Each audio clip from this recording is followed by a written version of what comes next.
नमस्कार, आप देख रहे हैं स्पेशल रिपोर्ट न्यूज रूम से आपका स्वागत है। आपके साथ मैं हूं अंजना ओम कश्यप। क्या ज्ञानवापी मस्जिद के मुद्दे पर अब बहुत बड़ा फैसला आने वाला है? क्या वाराणसी की जिला अदालत के जज साहब ज्ञानवापी मस्जिद पर बहुत बड़ा फैसला सुनाने वाले हैं? क्योंकि अब से ठीक 18 घंटे बाद वाराणसी जिला अदालत ज्ञानवापी मस्जिद पर फैसला सुनाएगी। हिंदू और मुस्लिम पक्ष की अपनी अपनी दलीलें हैं। आज 45 मिनट तक कोर्ट में बहस हुई। हिंदू और मुस्लिम पक्ष ने अपनी अपनी मांगे रखी। हिंदू पक्ष की तरफ से 7 मांगे रखी गई तो मुस्लिम पक्ष ने 2 मांगे की हैं। हिंदू पक्ष श्रृंगार गौरी की रोजाना पूजा के साथ साथ वजू खाने में मिले शिवलिंग की पूजा की भी मांग कर रहा है, जबकि मुस्लिम पक्ष इस बात पर सुनवाई चाहता है कि ये मुकदमा बनता भी है या नहीं। सुप्रीम कोर्ट के आदेश के बाद वाराणसी जिला जज की अदालत में सुनवाई शुरू होती है। हर कोई इस इंतजार में रहता है कि ज्ञानवापी मस्जिद केस में जिला जज कौन सा फैसला सुनाएंगे कि ज्ञानवापी मस्जिद से जुड़े केस में अब किसी खास पक्ष की नहीं बल्कि पूरे देश की दिलचस्पी जुड़ चुकी है। वकीलों और मीडिया का जमावड़ा कोर्ट के सामने दिखाई देता है। सुनवाई के दौरान अदालत में 23 लोग मौजूद रहते हैं। पुलिस के मुताबिक दोनों पक्षों के 19 वकील और 4 याचिकाकर्ता कोर्ट के अंदर सिर्फ और सिर्फ उन लोगों को जाने की अनुमति मिलती है जिनका नाम लिस्ट में रहता है। अब जिला अदालत के अंदर ज्ञानवापी से जुड़े जिन मुद्दों पर बहस होती है वो भी आपको बताते हैं। हिंदू पक्ष अपनी 5 मांगे रखता है। नंबर 1, श्रृंगार गौरी की रोजाना पूजा की मांग। नंबर 2, वुजू खाने में मिले कथित शिवलिंग की पूजा की मांग। नंबर 3, नंदी के उत्तर में मौजूद दीवार को तोड़कर मलबा हटाने की मांग। नंबर 4, शिवलिंग की लंबाई चौड़ाई जानने के लिए सर्वे की मांग। नंबर 5, वुजू खाने का वैकल्पिक इंतजाम करने की मांग। जबकि मुस्लिम पक्ष ने 2 मांगे रखी। पहला, मुस्लिम वुजू खाने को सील करने का विरोध करते हैं। दूसरा, 1991 एक्ट के तहत ज्ञानवापी सर्वे और केस पर सवाल हो। जिला अदालत के अंदर इन मुद्दों पर करीब 45 मिनट तक कार्रवाई चलती है। हिंदू पक्ष की तरफ से जिला जज की कोर्ट से मांग की गई कि सर्वे के दौरान जुटाए गए साक्ष्य यानी कि सबूतों को पहले कोर्ट देख ले, फिर आगे किसी तरह की सुनवाई करे। जबकि मुस्लिम पक्ष इस बात पर सुनवाई करना चाहता है कि ये मुकदमा बनता भी है या नहीं। लेकिन 45 मिनट की इस बहस के बाद अदालत ने 24 मई यानी कल की तारीख सुनवाई के लिए तय कर दी है। मैंने बताया तो मैंने ये बहस रखी थी कोर्ट के सामने कि ऑर्डर 26 रूल 10 के तहत जो कमीशन की रिपोर्ट है वो 7/11 के साथ पढ़ी जाए। विपक्षी का ये कहना था मुस्लिम साइड्स का कि सिर्फ 7/11 आइसोलेशन में पढ़ा जाए, जिस पे माननीय न्यायालय ने कहा है कि हम पूरा रिकॉर्ड पेरूज करके, क्योंकि ये फाइल सिविल जज से अभी ट्रांसफर होके आई है, पूरा रिकॉर्ड पेरूज करके उसके बाद हम अपना आदेश पारित करेंगे।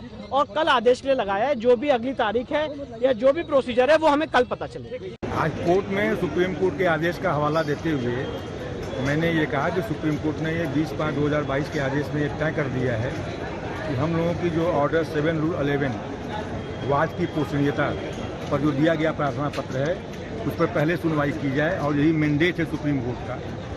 उधर से बहस की गई कि साहब कमीशन की रिपोर्ट की हमको कॉपी दी जाए, हम कमीशन की रिपोर्ट को ऑब्जेक्शन फाइल करेंगे और कमीशन की रिपोर्ट के लाइट में भी ये ऑर्डर 7 रूल 11 देखा जाएगा। सबसे पहले हम आपको समझाते हैं कि ऑर्डर 7 रूल 11 क्या है।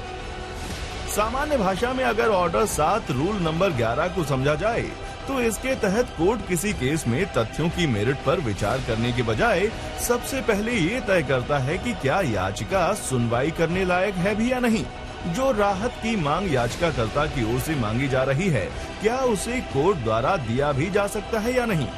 अगर कोर्ट को ये लगता है कि याचिका में मांगी गई राहत दी ही नहीं जा सकती तो कोर्ट केस की मेरिट पर जाने के बजाय बिना ट्रायल के ही याचिकाकर्ता को सुनने से इनकार कर देता है। सुप्रीम कोर्ट में मस्जिद कमेटी के वकील का कहना था कि हिंदू पक्षकारों की ओर से सिविल कोर्ट में दायर मुकदमे को सुना ही नहीं जाना चाहिए, क्योंकि 1991 का प्लेसेस ऑफ वर्शिप एक्ट ऐसे मुकदमों को दाखिल करने से रोकता है। इस कानून के मुताबिक देश में किसी धार्मिक स्थल का स्वरूप वही रहेगा जो 15 अगस्त 1947 को था। इसे बदला नहीं जा सकता। मस्जिद कमेटी का कहना है कि जब ऑर्डर 7 रूल 11 का हवाला देकर मस्जिद कमेटी ने कोर्ट का रुख किया था तो कोर्ट को केस की मेरिट पर विचार करने के बजाय सबसे पहले उसे सुनना चाहिए था। लेकिन इसके बजाय कोर्ट ने ज्ञानवापी मस्जिद के सर्वे और बाद में शिवलिंग के दावे वाली जगह को सील करने का आदेश दे दिया। ये गलत है। हम लोग की तरफ से प्रार्थना पत्र दिया गया है कि जो कमीशन कार्रवाई हुई है उसमें वीडियोग्राफी फोटो हम लोग को बतौर नकल उपलब्ध कराई जाए और उपलब्ध कराने के बाद हम लोग आपत्ति देंगे। अगर सही रहेगा तो आपत्ति देने की आवश्यकता नहीं रहेगी तो नहीं देंगे। विपक्ष ने कहा कि नहीं, पहले मेरा इनके मल्टीपल सुन लिया जाए, कमीशन कोई मतलब नहीं है। माननीय न्यायालय दोनों के पक्षों को बहस और तर्कों को सुनी है, कल ऑर्डर करेगी कि पहले किस पर सुनेगी, कब सुनेगी। इसके अलावा जिला जज की अदालत में काशी विश्वनाथ मंदिर के पूर्व महंत कुलपति तिवारी ने रूल 1 नियम 10 के तहत पक्षकार बनने और ज्ञानवापी में मिले शिवलिंग के दर्शन पूजन के लिए भी आवेदन दे दिया। तो साथ ही हिंदू पक्ष के वकील हरिशंकर पांडे ने AGJM पंचम उज्ज्वल उपाध्याय की अदालत में अखिलेश यादव, ओवैसी ब्रदर्स, अंजुमन इंतजामिया मस्जिद कमेटी के सचिव समेत 8 लोगों के खिलाफ अदालत में अर्जी दी।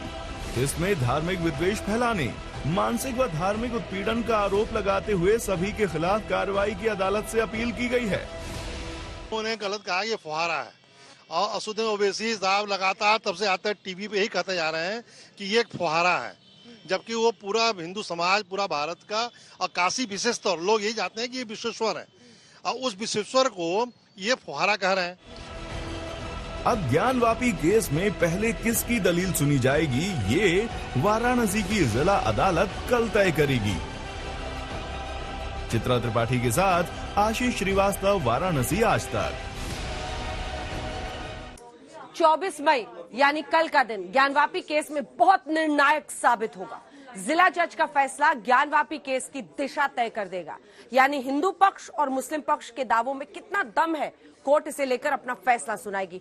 फैसले से पहले आज ज्ञानवापी मस्जिद को लेकर उठ रहे सवालों के जवाब जानने के लिए आपको देश के जाने माने इतिहासकार इरफान हबीब को सुनना चाहिए। इतिहासकार इरफान हबीब को सुनकर आपको पता चलेगा कि कानूनी लड़ाई में किस पक्ष के पास मजबूत आधार है, ज्ञानवापी मस्जिद है या मंदिर। इतिहास में इसका क्या जिक्र मिला है, ये समझिए।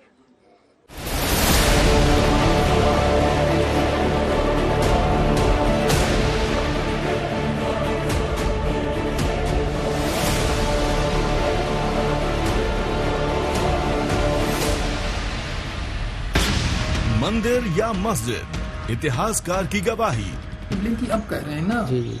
जो उन्होंने दाखिल किया था उसमें तो शिवलिंग का कहीं जिक्र नहीं था। भैया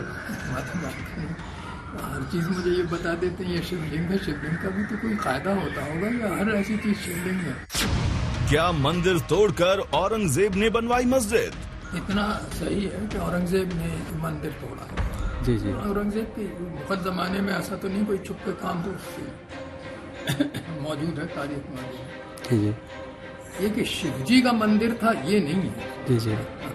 ये तो अब जब से वो शिवलिंग का मिला जब शिवजी का हो गया, वरना तो उन्होंने दूसरे देवताओं के नाम दिए। इतिहासकार इरफान हबीब ने रहस्य से उठाया पर्दा। उसके अखबारात में भी मिलता है जो उसके दरबार की रिकॉर्ड होता था और जो आलमगीर नामी भी है केशव राय मंदिर उसने करवाया, भी बहुत बड़ा मंदिर था। वीर सिंह बुंदेला ने जहांगीर के जमाने में बनाया, मुगल जमाने में। ये नहीं लिखा कि उसके ऊपर मजबूत बनी थी। तमाम दावों और दलीलों के बीच देश के जाने माने इतिहासकार इरफान हबीब ने ज्ञानवापी पर उठे सवालों का इतिहास के हवाले से जवाब दे दिया। इरफान हबीब ने हिस्ट्री में मौजूद औरंगजेब और काशी विश्वनाथ मंदिर का अध्याय पढ़कर सुनाया। मंदिर ये तोड़ा है बनारस का जी है, एक मथुरा का है, वो केशव राय का बहुत बड़ा टेम्पल था, वीर सिंह बुंदेला ने बनाया था जहांगीर के जमाने। जी जी। तो ये दो मंदिर उनका तो इसमें कोई दो राय नहीं। सवाल यह है कि कोई चीज जो 1670 में बन गई हो उसे आप तोड़ सकते हैं इसको? ये जो हिंदुस्तान का मॉन्यूमेंट्स एक्ट है उसको बिल्कुल खिलाफ। इतिहास की किताबों में ये बात शीशे की तरह साफ है कि औरंगजेब ने काशी और मथुरा के भव्य मंदिरों को गिरवाया था। साक्षात प्रमाण है मसीर आलमगीरी किताब। सरल शब्दों में समझें तो इतिहासकार इस पॉइंट पर एकमत हैं कि औरंगजेब के ऑर्डर पर ही काशी विश्वनाथ मंदिर को तोड़ा गया। में जो मंदिर तोड़ा था वो कितना पुराना था मुझे नहीं मालूम, सकता है नया हो इसलिए तोड़ा। क्योंकि मुसलमान इसमें औरंगजेब ने ये कहा था कि नए मंदिर में बनने नहीं दूंगा। तो जाहिर है कि इतनी सल्तनत में हर जगह मंदिर बन रहे थे, लेकिन बनारस का तो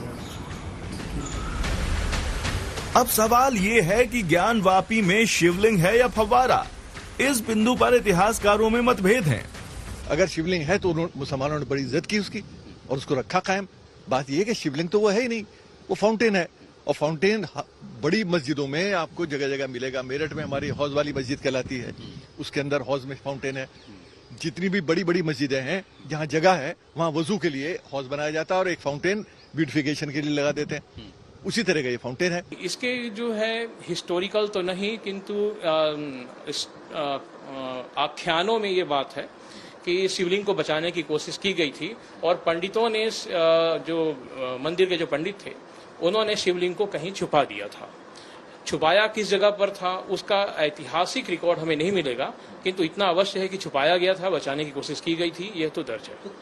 ज्ञानवापी में फव्वारा फंक्शनल था, इसका भी कोई रिकॉर्ड हमें नहीं प्राप्त हुआ अब तक। यदि वो 40-50 वर्ष पहले भी फंक्शनल था, उसके भी कोई फोटोग्राफ्स उपलब्ध होते, जो कि नहीं है, संबंधित पक्ष ने उपलब्ध नहीं कराए। यही कहा गया है कि यहाँ पर फव्वारा था, पर वो फंक्शनल था या नहीं था हमें मालूम नहीं। तो हमें फव्वारे की बात पर एक प्रश्न चिन्ह लगाकर रखना पड़ेगा। दूसरी बात है शिवलिंग की, ये हमें इंफॉर्मेशन है कि शिवलिंग को सुरक्षित करने का प्रयत्न किया गया था, जो कि अभी प्राप्त हुआ है। फव्वारा या शिवलिंग, इस पर इतिहासकार एकदम क्लियर नहीं है, लेकिन ताजा विवाद की टाइमिंग को लेकर सवाल उठा रहे हैं। इस पीरियड में रामचरितमानस भी लिखी गई। तुलसीदास ने रामचरितमानस अकबर के समय में लिखी और वो अब्दुल रहीम खाना के दोस्तों में थे।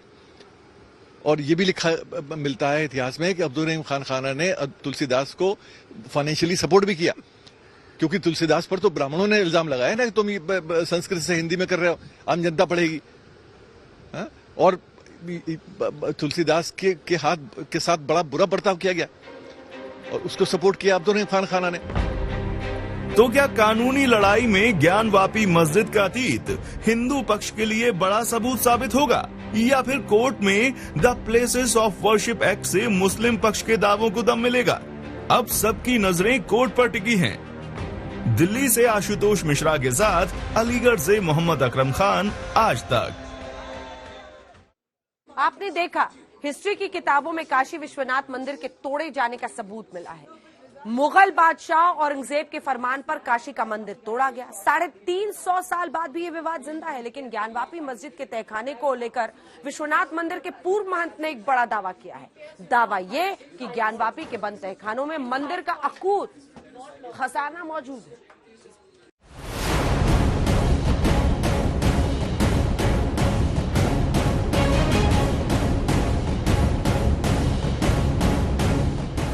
ज्ञानवापी पर दावा नंबर 1, शिवलिंग पर शापित हीरा। है कि यहाँ हीरे रखने की जगह है ये, जिसको रखने के लिए बनाया गया था, तो हीरे गायब हैं और ये पूरा शिवलिंग, इसमें कोई डाउट नहीं है, कोई फवारा ववारा कुछ नहीं। ज्ञानवापी पर दावा नंबर 2, तहखाने में अकूत खजाना। प्रमाण तो उसको आज प्रमाण दिया जाएगा, वक्त आने पर प्रमाण जरूर दूंगा। है आपके पास? क्यों नहीं मिलेगा। हमारा जो हमारे मंदिर पूर्वजों का है सब वो लिखा पढ़ा है, कैसे कैसे इतिहास लिखा है। और फिर बिना भी शिवलिंग की स्थापना बिना प्रचुर धन के नहीं किया जा सकता। जो वर्तमान विश्व है उसके अंदर बहुत से अपार धन दौलत है। उसी तरह से प्राचीन काल में ये रुपए पैसे डॉलर नहीं चलते थे, सोने चांदी ये सब के आभूषण चलते। जब माँ पार्वती का जो कोष कहाँ रहेगा, माँ पार्वती तो उनका कोष कहाँ रहेगा। ज्ञानवापी मस्जिद में मिले तहखानों में अकूत खजाना छिपा हुआ है। यही चौंकाने वाला दावा है काशी विश्वनाथ मंदिर के पूर्व महंत कुलपति तिवारी का। खजाना कहाँ है? तहखाने में खजाना कहाँ से पहुँचा? सबसे पहले सुनिए खजाने वाला खुलासा। एक तरफ तो ऐश्वर्य मंडप है पूरब में, मस्जिद के पूरब में ऐश्वर्य जी, वहाँ पे अपार धन दौलत है। उसके नीचे आप कह रहे हैं तहखाना है उसके नीचे जिसमें बहुत अपार धन दौलत है। अभी मैं मंडप बोलूंगा, खैर तहखाना ये लोग बताते हैं, लेकिन उसका नाम मंडप है। मैं शायद धर्मावलंबी हूँ, मैं सर्व धर्म को बिलोंग करता हूँ, सनातनी हूँ। आप कह रहे हैं कि पूरब में जो मंडप है जिसको वो लोग तहखाना कहते हैं उसमें अपार धन दौलत है। ऐश्वर्य मंडप जहाँ भगवान रहते हैं बिना धन दौलत के नहीं रहते, क्योंकि विश्व के ना। दूसरी तरफ पश्चिम के साइड में श्रृंगार मंडप है जिसको कहते हैं माँ पार्वती का विराजमान। सर्वे रिपोर्ट में तहखाने का जिक्र है। कमीशन कार्रवाई के दौरान भी सभी 4 तहखानों को खोला गया। तहखाने के चप्पे चप्पी की वीडियोग्राफी भी हुई है। क्या तहखाने में मौजूद मलबे के नीचे मंदिर का खजाना मौजूद है? आप कह रहे हैं कि मस्जिद का जो पूरब का हिस्सा है उसके नीचे मंडप है और उस मंडप में खजाना है जिसको वो लोग तहखाना कहते हैं।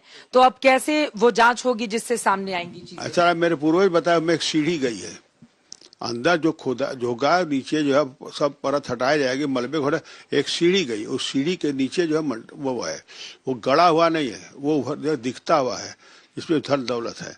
अब उसके लिए न्यायालय से मांग किया जाएगा, सबको अवगत कराया जाएगा, विद्वानों की सलाह लेके सब कुछ सिद्ध किया जाएगा समय आने पर। दावा यही है कि मस्जिद के पूरब वाले हिस्से में नीचे की ओर ऐश्वर्य मंडप मौजूद है। कुछ लोग उसे तहखाना कहते हैं। वहाँ काशी विश्वनाथ मंदिर का अकूत खजाना आज भी मौजूद है।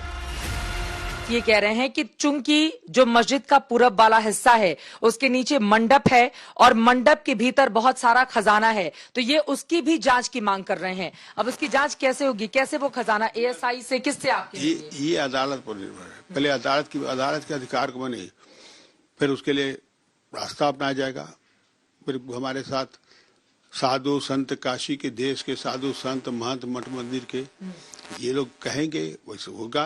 क्योंकि सारे अखाड़े वालों से परामर्श करके इसको उठाया जाएगा, मुद्दा सरकार से मांग किया जाएगा। ज्ञानवापी मस्जिद में हिंदू पक्ष ने शिवलिंग मिलने का दावा किया, तो वहीं पूर्व महंत ज्ञानवापी खजाने का दावा कर रहे हैं। इससे पहले सर्वे टीम का हिस्सा रहे सदस्य ने शिवलिंग के ऊपर शापित हीरे का दावा किया था। 18वीं शताब्दी में गोलकुंडा खदान से बहुत ही दुर्लभ हीरा मिला था 18वीं शताब्दी में, और उसको जब वहाँ के नरेश ने ज्योतिषियों से वो कराया तो उन्होंने कहा कि ये बहुत शापित हीरा है महाराज, ये जहाँ रहेगा अपना बहुत बुरा प्रभाव छोड़ेगा, सबको नाश करेगा।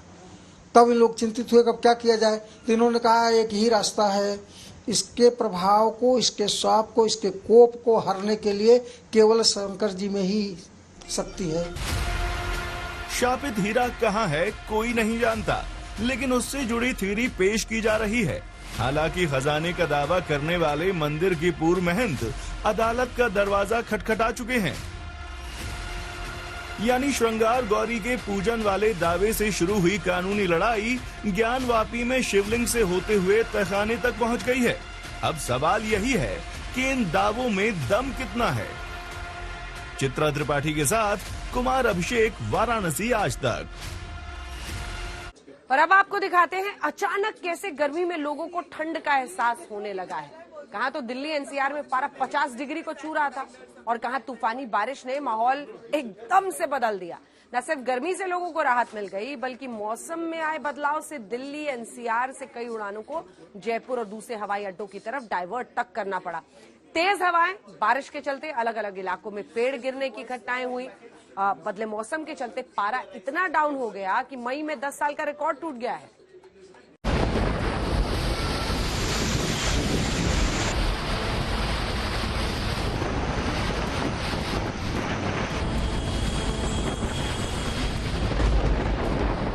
पेड़ टूट गए,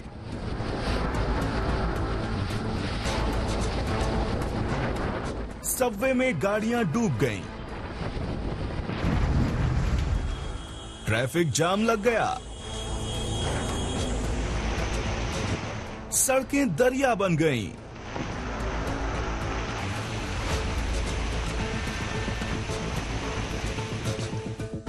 छतें गिर गईं, प्लेन रुक गए। दिल्ली NCR में बारिश ने कोहराम मचाकर रख दिया। तेज हवाओं के चलते राजधानी दिल्ली में कई घटनाएं जो है वो सामने आई हैं, जिनमें से कई लोगों के घरों के आसपास की छतें जो है वो गिरी हैं और इसके अलावा कई सड़कों पर जो है वो आप देख सकते हैं इस तरीके से पेड़ जो है वो सड़कों पर गिर गए हैं, जिसके कारण जाम की लंबी लंबी कतारें दिल्ली के कई इलाकों में देखने को मिल रही है। अगर बात की जाए आईटी और उसके बाद इस वक्त हम रंजीत फ्लाईओवर के पास हैं, आप देख सकते हैं कि लंबी लंबी कतारें जो है वो इस वक्त आपको सुबह के वक्त जो लोग घरों से दफ्तरों के लिए निकले हैं उनको जाम से जो है वो जूझना पड़ रहा है। ऐसा तो जुलाई अगस्त में मानसून वाली बारिश में होता था, लेकिन मई के महीने में दिल्ली ये तस्वीरें देख रही है। तूफानी बारिश और दरिया बनती दिल्ली को झेल रही है। यकीन न आए तो जाम में फंसे शख्स से सुनिए और बाकी बात बाद में बढ़ाते हैं। अभी इस रूट पे कभी मैंने इस टाइम पे भी एक्सपेक्ट नहीं किया था कि इतना जाम मिलेगा, इतना पानी भरा रहेगा यहाँ पर, जबकि ये फ्लाईओवर नया, ये पुराना नहीं है। क्या क्या काम करवाया कुछ समझ में नहीं आ रहा है। परेशानी हो रही है, दिक्कत हो रही है बहुत ज्यादा। मेरे को हो गया तकरीबन इसी फ्लाईओवर पे ही 15 से 20 मिनट हो गए मुझे चलते चलते। इन तस्वीरों में भले ही आफत नजर आ रही हो, लेकिन ये वही दिल्ली है जहां 9 दिन पहले यानी 15 मई को पारा 49.2 डिग्री चला गया था। सूरज की तपिश इतनी थी कि ऐसा लग रहा था मानो इंसानों को पिघला देगी। लेकिन इसे ही कुदरत कहते हैं, पल में शोला और पल में ठंडा। बीती रात दिल्ली में 50 से 70 किलोमीटर प्रति घंटा की रफ्तार से आंधी के साथ बारिश हुई। उसके बाद जो तस्वीरें सामने आई उसमें दिल्ली उजड़ी और उखड़ी सी नजर आई। तापमान में काफी गिरावट है। सुबह के वक्त तेज आंधी और तूफान आया। हालत ये रही कि इतना शक्तिशाली आंधी तूफान आया कि ये देखिए, ये जो दिल्ली पुलिस का बैरिकेड है ये भी सड़क पर धड़ाम हो चुका है। लेकिन सबके बीच जो दिल्ली एनसीआर वाले हैं, जब वो सोमवार को सुबह जागेंगे और इस तरह का मौसम देखेंगे तो जाहिर सी बात है बड़ी राहत होगी उनके लिए, क्योंकि पिछले कुछ दिनों से लगातार पारा 44 डिग्री 45 डिग्री यहाँ तक कि कहीं कहीं 49 डिग्री तक रहा और दिल्ली वाले गर्मी से झुलसते रहे। 15 मई को दिल्ली के मंगेशपुर में पारा 49.2 डिग्री रिकॉर्ड किया गया और आज दिल्ली में न्यूनतम तापमान गिरकर 17.2 रह गया, जो पिछले 10 सालों में मई के महीने में सबसे कम है। दिल्ली में मौसम ने करवट ली तो ऐसी परिस्थिति में दिल्ली के अंदर जाम भी देखने को मिला। इस समय मैं दिल्ली के आईटीओ पर हूं और आप देख सकते हैं करीब 2 से 3 किलोमीटर लंबा आपको जाम नजर आ रहा होगा। दिल्ली में करीब ऐसे 9 पॉइंट्स हैं जहां पर इस समय इस प्रकार का ट्रैफिक देखने को मिल सकता है। आईटीओ, आजादपुर मंडी, साकेत, सफदरजंग और एम्स और इसके अलावा आईटीओ, इस प्रकार की परेशानियां दिल्ली वालों को फिलहाल झेलनी पड़ी हैं। लेकिन हाँ, ये रहा जरूर है कि मौसम ने करवट ली, मौसम सुहाना हुआ, परिस्थिति बदली और फिलहाल जिस तरीके से लगातार पिछले कुछ दिनों में दिल्ली में टेम्परेचर बढ़ रहा था, 49 डिग्री तक पहुंच चुका था, ऐसे में टेम्परेचर की करवट के बाद निश्चित तौर पर दिल्ली वालों को राहत मिली है। आज पिछले 10 सालों का रिकॉर्ड टूटा है। 17.2 डिग्री आज जो है वो तापमान न्यूनतम पहुंचा है, जो पिछले 10 सालों में सबसे कम है। अब दिल्ली में 28 मई तक लू नहीं चलने का अनुमान है। मौसम में हुए इस बड़े उलटफेर से खुद मौसम वैज्ञानिक भी हैरान हैं। धधकती गर्मी में अचानक से सर्दी का एहसास होने लगा। नहीं, देखिए, जो थंडरस्टॉर्म होता है वो बहुत दिन के बाद आज पहले बार दिल्ली में हुआ। जैसे मैं बता रहा था कि फरवरी 25 के बाद WD आता था, लेकिन वेट स्पेल नहीं था। रेन जो है कहीं डॉट या ड्रिजिल है ना, विंड अगर है तो आंधी जैसे होता था। और ये वाला ऑल कैरेक्टरिस्टिक ऑफ थंडरस्टॉर्म। और थंडरस्टॉर्म का एक अलग रूप होता है कि इसकी जो डाउन ड्राफ्ट होता है ऊपर से ठंड हवा लेके आता है, जिसकी वजह से आप देखा होगा 10 से 12 डिग्री तापमान फॉल हुआ है और एकदम से आदमी को जैसे कंपने लगा, इतना ठंड था। और अब गुरुग्राम की तस्वीरें भी देख लीजिए। आप देख सकते हैं कि कैसे एक कार सबवे में डूबी हुई है। गुरुग्राम के DLF 5 और सेक्टर 53-36 के सबवे में कार डूबी हुई खड़ी है। पूरा सबवे लबालब है। और ये देखिए, गुरुग्राम में ही सड़कों पर इतना पानी हो गया कि ट्रक को JCB से धक्का देना पड़ा। कॉलोनीज और सोसाइटी में बारिश का पानी भर गया।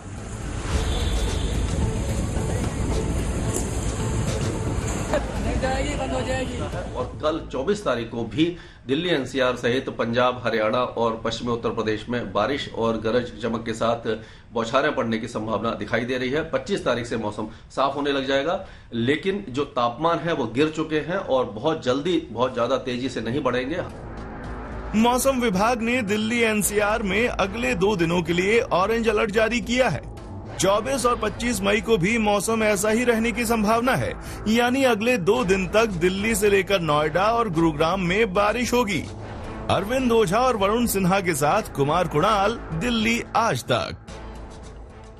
मौसम के यू टर्न से देश के अलग अलग हिस्सों में अचानक तापमान की आंख मिचौली शुरू हो गई है। उत्तर भारत के ज्यादातर इलाकों में आज आंधी बारिश का अटैक दिखा। मई महीने में कुदरत की ये करवट कहीं आने वाले दिनों में बड़े खतरे की घंटी तो नहीं है। आफत वाली आंधी से सावधान।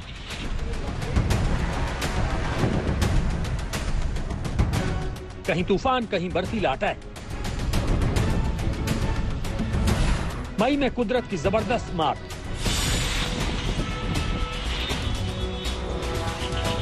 कुदरत ने करवट बदली और कैमरे में कैद हुआ आंधी का कहर। दोपहर में आंधी आई तो एक मकान का छज्जा धराशायी हो गया। गनीमत रही इंसानी जिंदगी बाल बाल बच गई। धूल भरी आंधी आई तो पूरे शहर में कुछ देर के लिए अंधेरा छा गया। तूफानी हवाओं की चपेट में आए कई पेड़ उखड़ गए। मौसम विभाग ने चेतावनी दी है कि उत्तर भारत में आंधी के साथ भारी बारिश के आसार हैं। सोचिए, इस कार में अगर कोई बैठा होता तो क्या होता। गनीमत रही जिस वक्त आंधी की चपेट में ये कार आई, इसमें कोई सवार नहीं था। बीती रात आंधी और बारिश ने इस घर की खुशियों को ग्रहण लगा दिया। आधी से ज्यादा निर्माणाधीन दीवार गिर गई और हादसे की वजह से 2 लोगों की मृत्यु हो गई। भीषण गर्मी के बीच पहाड़ों पर मौसम बेहद सुहावना बना हुआ है। रविवार से शुरू हुए ताजा बारिश के दौर से तापमान में भारी गिरावट दर्ज की जा रही है। मौसम विभाग का कहना है कि अगले 48 घंटे तक मौसम ऐसा ही बना रहेगा। इस बाबत भारी बारिश और ओलावृष्टि का ऑरेंज अलर्ट भी जारी किया गया है। हालांकि बीते 3 महीनों में पहाड़ों पर बारिश न के बराबर ही हुई, जिससे तापमान सामान्य से ज्यादा चल रहा था। मौसम ने अचानक करवट बदली तो केदारनाथ धाम का तापमान डराने लगा। महीना मई का है और बर्फबारी के साथ साथ बारिश जारी है। भक्तों को ठंड और बारिश में बाबा के दर्शनों के लिए लाइन में लगना पड़ रहा है। वैसे मई माह में धाम में बर्फबारी नहीं होती है, लेकिन इस बार हो रही है। सरल शब्दों में समझें तो मौसम की ये मार जून में आने वाले खतरे का सायरन है। आज तक ब्यूरो। उत्तर भारत में बारिश, आंधी और तूफान ने तबाही सी मचा दी है तो असम में बाढ़ कहर बरपा रही है। असम में 34 जिलों के 7 लाख से ज्यादा लोग बाढ़ से प्रभावित हैं। लेकिन बाढ़ के कहर के बीच देश की वायुसेना ने मजबूती से मोर्चा संभाल लिया है। वायुसेना के जवान राहत और बचाव कार्य में जुटे हुए हैं। सेना के जवान बाढ़ में फंसे लोगों को सुरक्षित स्थानों पर पहुंचाने के साथ ही बचाव दल और राहत सामग्री को बाढ़ प्रभावित इलाकों में पहुंचा रहे हैं।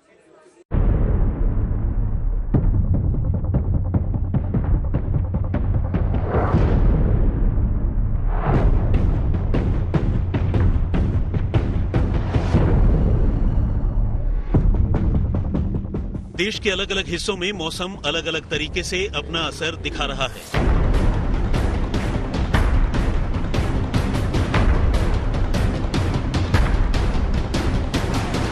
असम समेत उत्तर पूर्व के कई राज्य भारी बारिश और बाढ़ के चलते हाहाकार कर रहे हैं।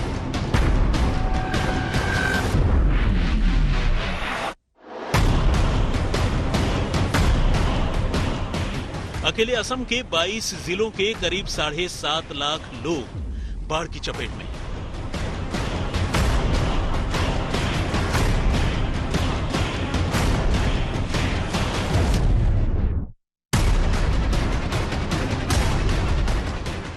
और राज्य में जमीन धंसने यानी भूस्खलन की घटनाओं में 24 लोगों की मौत हो चुकी है।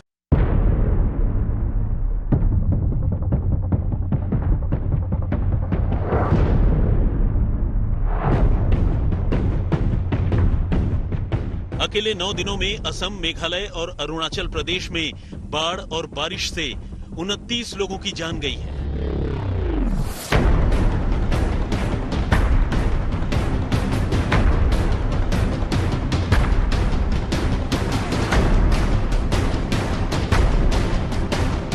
अब बाढ़ की ये तस्वीरें देखिए। तस्वीरें असम के अलग अलग इलाकों की हैं, लेकिन सभी की सभी तस्वीरों में बाढ़ का कहर एक जैसा है।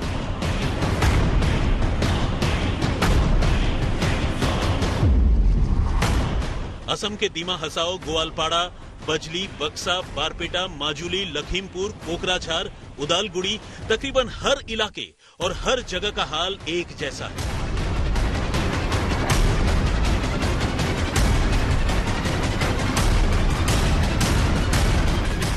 राज्य आपदा प्रबंधन महकमे ने बताया है कि बाढ़ से प्रभावित 92,000 लोग इस वक्त 269 राहत शिविरों में रह रहे हैं। सेना, एसडीआरएफ, एनडीआरएफ और वॉलंटियर्स लोगों की मदद करने में लगे हैं। इस बाढ़ में पूरे सूबे में करीब 1800 गांव प्रभावित हुए हैं, लेकिन सबसे ज्यादा असर होजाई में देखने को मिला है। अकेले इन इलाकों में 2 लाख से ज्यादा लोग बाढ़ का शिकार बने हैं। करीब 1 लाख हेक्टेयर से ज्यादा की फसल बर्बाद हो गई है। आज तक ब्यूरो। इसी के साथ स्पेशल रिपोर्ट में न्यूज रूम से इतना ही। देश दुनिया की बाकी खबरों के लिए आप देखते रहिए